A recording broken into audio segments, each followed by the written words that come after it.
Who's next? Here? Woody has been the great gift that I've seen play out again and again in my own family as well as sort of around the world, even in the cultures that it's not my voice, in Spanish or Mandarin or what have you. Woody still is this three-dimensional emotional bag that kids carry around with them. What I have truly appreciated is that no matter how old you are now, you are all, when you see one of the movies, you're the same age you were when you saw the first one. And there's not a bump, there's not a jolt, there's no nostalgia, nothing ages poorly. It's exactly as it was and sort of always will be. And I think in some ways, it's like the definitive Disney enterprise is that there is a cohesiveness and an eternal quality to not just the stories and the characters, but the emotional bonds that we all have with each one of them. And I have always been dazzled when they have come back and said, we're going to try another one. Because the question always is, oh, really? Well, ain't you guys bold? You think you can match that last one we did? Well, good luck. And reading the script, that's hilarious. The way this has worked, on the first one, and this was now 4 years ago, we actually did read a script. It was a screenplay that looked like every other screenplay. And you read that, and then you saw every storyboard animatic of the entire story. The second movie, there was a script, but there was no really. We had made one. We had the understanding of it. We realized there's no real way you can appreciate the weaving of imagery and character that Pixar did on the paper. So we really did wait to see the sequences put together. The third one, they didn't even bother doing anything other than showing us the movie in animatic form before we began recording. And on this one, I never read a complete script. I don't think anybody did. But we read the sequences that we were in and had a continuous running dialogue of what was going. These movies are made with a great flexibility of it. They work on it. When you record it, they start off with the storyboards and words that you say, and then you record them, and then they go away for 6 months and refine and alter and change and test what we have done up to that point. And so every time we would show up to work, there would be some new iteration of this idea that had been presented to us at the beginning of what everybody's going through. And what was brand new on this one was that Annie and I got to record together at the same time.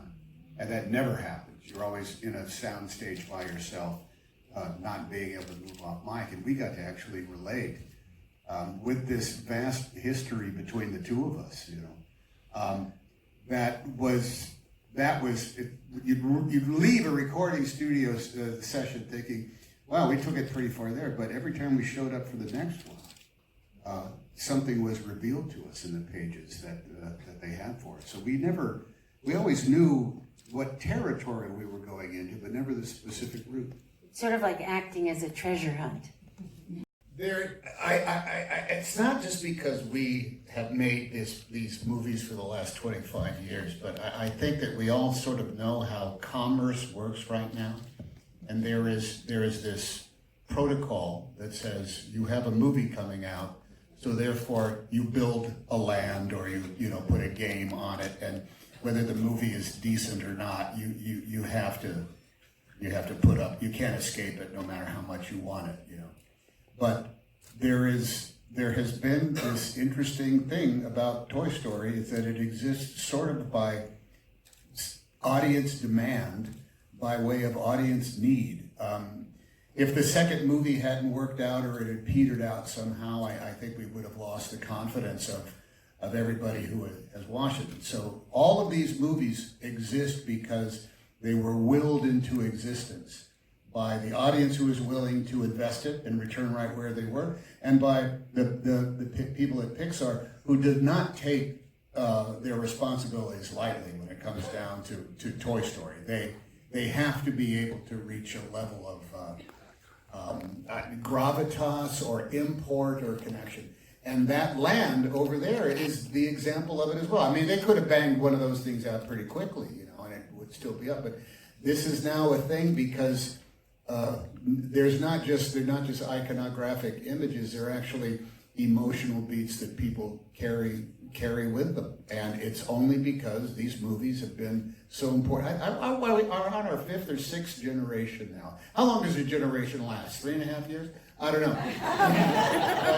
When the next one comes into consciousness, there's now. It's almost as though they were just now going to build a 20,000 Leagues Under the Sea or something like that. Because you could view it as being late, but because it has garnered this kind of like attention and the attention of you all, that it's kind of like fitting in proper that it exists now. It also makes so much sense to me that Woody is in front at the park because your voice, he is so welcoming and so, he's the father that you just guiding you through life, and there's just such a warmth that Tom has created in these creators. He's the guy. I think I have said these 3 words more on the Toy Story movies than I've said anywhere else in my life, and it has always been, "Come on, guys!" I've said, "Come on, guys," 8 billion times in some iteration of all the Toy Stories. But you've been to Disneyland as well. I don't know if they have it in Disney World, but they have that Fantastique, whatever, and everybody's fireworks and there's dancers. And in Disneyland, the closing of the show is the Mark Twain steamboat comes by, and all of the Disney characters are dancing on the steamboat. Belle and Sleeping Beauty and Mickey and everyone. Mulan is there. They're all there. Captain Hook, Peter Pan. And I was there with my family. My daughter, who's in her 30s, burst into tears. I said, "What's wrong?" And she said, "Look, Dad, look at the end of the boat." And it was Woody and Buzz. And she said, "Dad, you will always be on that boat dancing for the rest of time as long as Disneyland is here." And that's more than just a cool thing. It's actually some sort of talisman, I think, that we all get to carry with us now, just because we were smart enough to say, "How do you think we should do this, guys? Come on, guys! How do you think?" There was something that was ridiculously exciting. The first, much like what they did with you, they took a line from, believe it or not, Turner and Hooch, and animated Woody saying, "Don't eat the car, don't eat the car, you're eating the car, stop eating the car." And I just looked at it, it was just a figure on a blue background, and I sort of well, how did they do that? That was one question. But then what the story was all the way through, it was a bit of a very, very tough job. I think truly recording these things, you have to stand still and inhabit a physical space that is usually wrenched with. My diaphragm always hurts after a recording studio. Because Woody's, "Come on, guys!" It's all that some version of that plays all the way through. But upon seeing it, when it was all done, there was just no doubt that something had been created here that was much bigger or grander than I think anybody sort of anticipated. It was just special, and that doesn't happen very much. So what started off as, "Oh yeah, I'm doing a thing, there'll be a cat voice, and I guess there'll be a doll," that was one thing. But then when it became what it was, the question was then is, what's the import of this going to be? How far is this going to have influence? And it only continued along because the next story was not just a sequel, was not just a cashing in, but it was a more investment in what the original asked of us. Story 4. We were all there, and when we ended up recording the very last line, I had to come to there was a realization where it was like, "Oh, is that the last line?" And they all said, "Yeah, that's it." And it was, we were back in the original, we were in studio. HB. Yeah. Disney. Stage B. Doc, who was the mixer, was through the glass, and that's where it all began, and that's where it was all ending. Earlier, the sessions before that, Tim had texted me and with his, in that kind of way, hey, hold on to yourself, these last things. You're not going to believe it.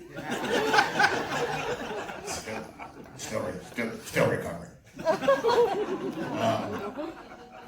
And so, knowing that we were going to be in this territory, I asked if it was okay. Usually you have the mic stand and the stand and the mic, and they're all at a table in front of you, and I asked if we could turn it around so my back was to them, because I didn't want to have any self-consciousness for what I knew was going to be the last, certainly the last few hours I'm going to be spending on the movie, but also recording the last scenes. And when it came to pass, I felt as though I was on the other side of a river waving to everybody that I had left back in the old country. It was pretty profound. It was there's so much muscle memory that goes into it. You drive into the lot through the same gate. You park in the same spot they had for you. Then you go through the same doors, and you get in your car and you drive back through, and you think, I've recorded the last moment of the current Toy Story. And we have these talking points that we've been given in regards to talking about whatever future may come to pass. Just give me a second, I'll give you the official rendition of what I'm supposed to say in regards to a possible other Toy Story. I think you just said a lot of stuff you weren't supposed to. I think I just I'm pretty did. sure about that. I know where we leave off. Toy Story 4 is about Woody's journey into the world outside the comfort of Bonnie's playroom, and all the possibility that holds for a toy. So just take that and extrapolate it as far as you want to, and we'll see what goes on. Thank you, Disney Vertical Integration Department, so that I'm aware of what I'm supposed to say here. Thank you for staying on message. Well, Wait, this could be talking points. I will say that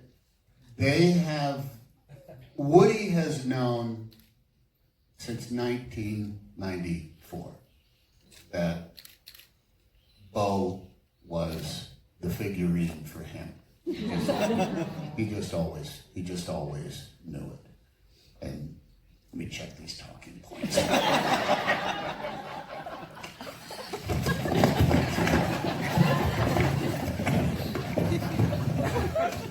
They're getting harder and harder to find. Here it is. Toy Story 4 reunites Woody and his long-lost friend Bo Peep, who's become an adventure-seeking free spirit. They discover that they are worlds apart when it comes to life as a toy, and yet they know that fate is an odd thing, and there is no substitution for love in this crazy, kooky, confusing world. It's all right here. So Let's give a collective aww.